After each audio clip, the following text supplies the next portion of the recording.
G'day guys, welcome back. Well, we're in the heart of Cape York season, so I thought I'd make a quick little video of a few tips and just the cost of the trip itself, and we'll get stuck into it. Okay, well, the first sort of big expense is going to be your fuel, no matter where you're coming from. We travelled from the bottom of Melbourne in the Mornington Peninsula, so we did about 9,500 k's in total over 4 weeks. At the time, diesel at home was around the $1.35 mark, and as we sort of got further and further up, it slowly started to increase past Cairns. It was up around the $1.75, and then as we got to sort of around the top, it was around the $2 mark. So over the whole trip, it sort of averaged out to about the $1.75 mark over the entire trip. So wherever you're travelling from, you've almost got to budget that X amount of kilometres times $1.75 over the entire trip will be your total fuel bill. Ours came to $1,354, and that was for the 9,500 k's, which was pretty reasonable. My Rodeo uses around the 10 litres per 100, but we had a bit more weight, so we were up around the 10 to 11 litres per 100, which wasn't too bad. We did spend a little bit of money on souvenirs. You don't have to, but I took my daughter with me, and she was 6 years old at the time, so we got a couple of t-shirts and a couple of stickers every time we went to a cattle station and stayed the night, and stickers and magnets. So all up, we spent around the $260 mark, which you don't have to do, but it is nice to bring something home to remind you of the trip. Accommodation. We almost budgeted that we were going to free camp the entire time, but when we turned up to some of the stations to camp for $15 a night, you've got a hot shower, toilet, somewhere to buy food, drink. You can't really compete with camping on the side of the road for nothing, where for $15 per person, everything's there for you. You don't have to do anything. A lot of the places will have live music, wood-fired pizza oven, so you can get a pizza any time of the day usually, so that's pretty good. Car repairs, we were quite lucky. The development road sort of did the most damage to my car, just the pure corrugations. Repairs on the road, I broke a UHF aerial on the way to Weipa, so we stopped in at Weipa and I was able to buy a replacement aerial. Before I got into Bramwell, my whole tray had shifted across, so we had to go back into Weipa again and just went to the local hardware and bought a few new bolts, a few new washers, and undid everything, shifted the whole tray back and bolted it all back, and that was fine for the entire trip. My headlights globes blew out. I had water inside the lenses from doing all the water crossings. There's nothing much I could do with that. Then turning the headlights on, the water splashes on the hot globes, and they blew out. Same thing, was able to get replacement globes in Bamaga at the RACV, another $10 or so, and I didn't notice till after I got home. Every single one of my rims was bent. All on the inside of every rim. I would assume that was just from the corrugations. So when I got home, I had to replace all the rims. Food. Food is another big cost. We did a lot of food planning. We had a meal plan, so we knew every day what we were going to eat. So you're just sort of not wasting food then. You know what you're carrying, how many days you've got food for, before you have to buy more food again. Obviously, you're going to... we bought dinner at Lion's Den, we bought dinner at Bramwell, we bought dinner at the Tip. So there is additional food costs, and also we topped up some food, drinks at Weeper, at the Woolworths, and I bought a few groceries in Bamaga and a few groceries in Seisha. So the additional food costs came in at around the $400 mark. That's not including the money we used to buy food and have everything stocked on the way up. Another cost, which is, you just have to pay it. There's nothing you can do with it. It allows you access to all the good camping spots up at the Tip, and which are great. And that is $100 for the Jardine Ferry, which allows you access to the Tip. It's only a short 3-minute ferry ride, and it gives you access to all the camp spots up there again. So it's not a bad price to pay. And also we had the ferry from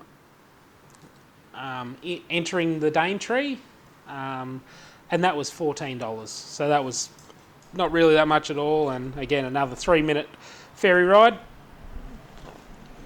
Once we're up the top, we had an island tour of Horn Island, Thursday Island and Friday Island, and that was $300 for the two of us, which was great. It just sort of took the whole day, and that included lunch, I think, in Thursday Island at one of the pubs there. And they give you a bit of a historical tour around the islands, and that was pretty good fun. Boat ride, of course, from Seisha to all the islands, so which is good. So the total of the whole trip was $2,778.35. We sort of budgeted for around the $5,000 mark. We sort of allowed for $1,000 per week, plus another $1,000 spare just for repairs, anything that might have been done to the vehicle if we had to stay somewhere for a while. So that was sort of the total cost of the trip, which is, for the two of us, that was a very, very cheap holiday.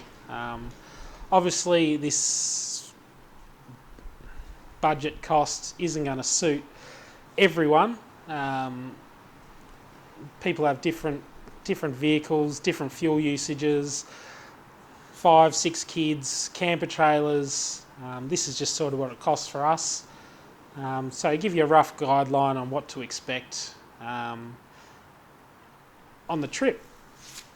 As far as sleeping went, me and my daughter we've got an ARB Sky Dome double swag, and we use that on top of a double stretcher, because we sort of didn't know what to expect, where we're going to camp on the side of the road, truck stops, rocky, sand, anything. So we took the double stretcher, which was good, just to get up off the ground, and we could camp anywhere.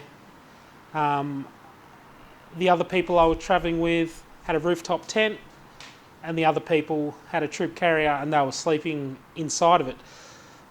So it is fine to take whatever you want: camper trailer, caravan, swag, tent, whatever you've got is fine. If I was to do it again, I'd probably take just a cheap Kmart Mozzie tent just to sleep in on the hot nights, just so you're protected from all the bugs and critters, but you still keep nice and cool overnight. The things that I didn't need on the whole trip was probably a lot of the stuff I took. I probably just overloaded the vehicle. I probably just took too much stuff. I took too much food. I took too much water. Took too much gear, too much tools, too much everything. Too much clothes, everything. We just took too much of.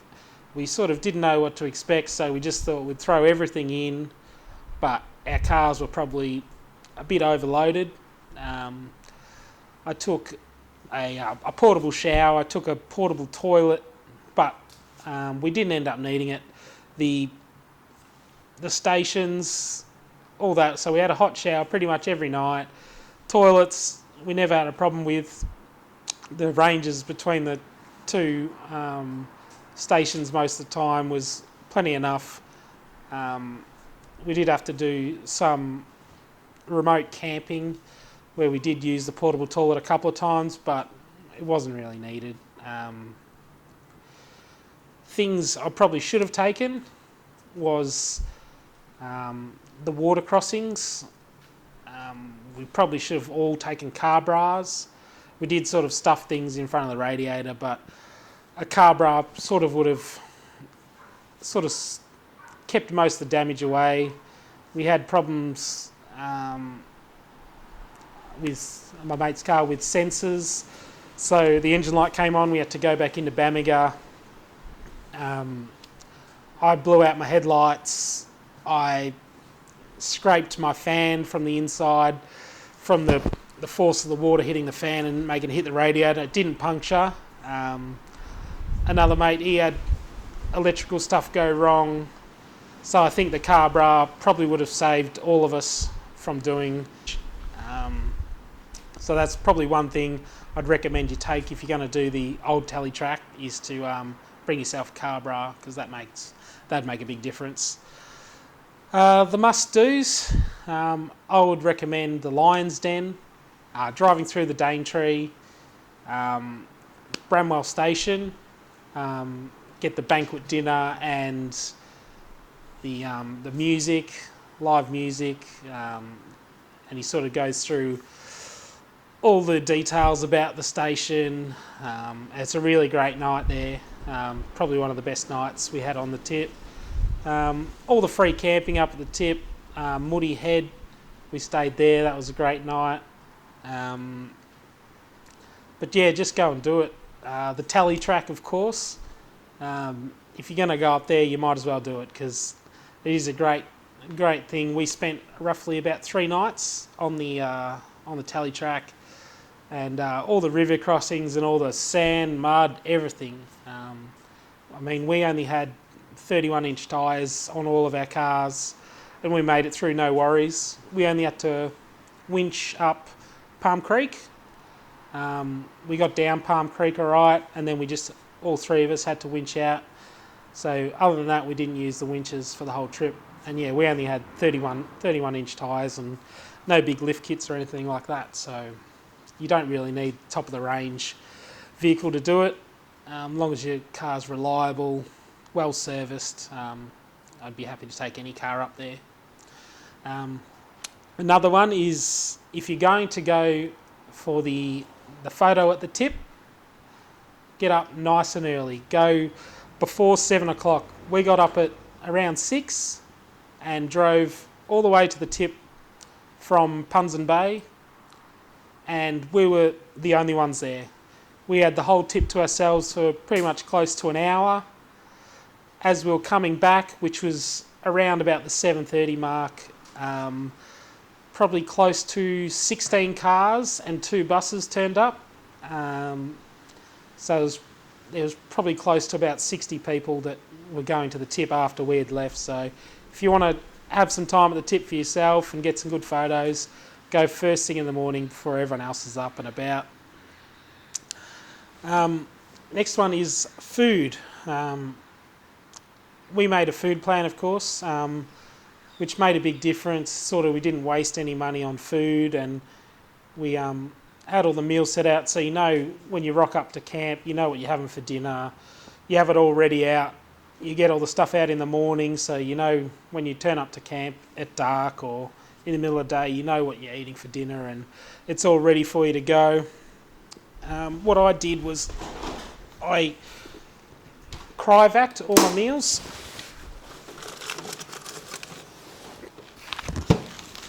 So this is just chicken wings, but we did pasta sauces, taco mince. We did everything and just sort of cryovac'd it nice and flat, and then we sort of stacked them together like a filing cabinet.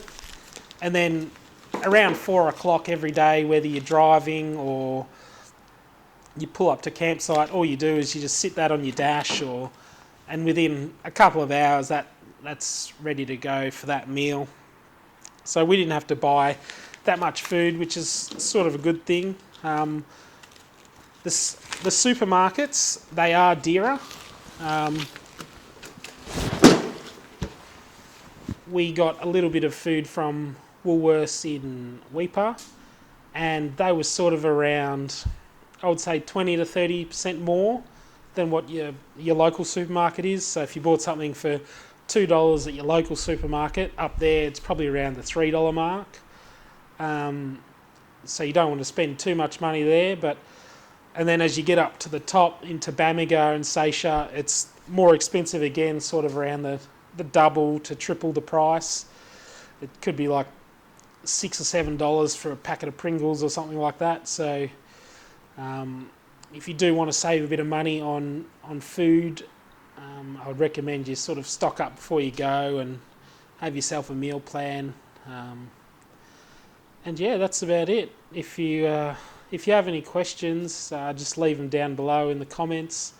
I hope this was helpful to some people. One final thing is the mapping.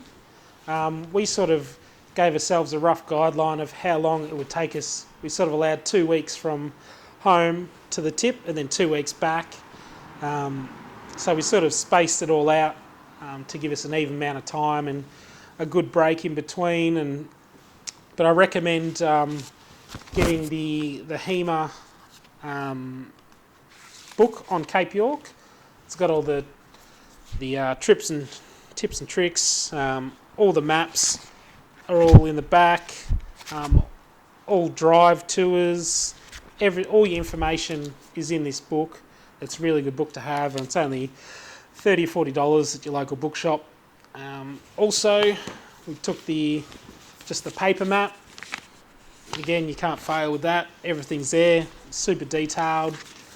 Can't go wrong with that. And also, we've got an iPad, and we run just the basic HEMA Explorer. It's loading. Skip. Continue. Done.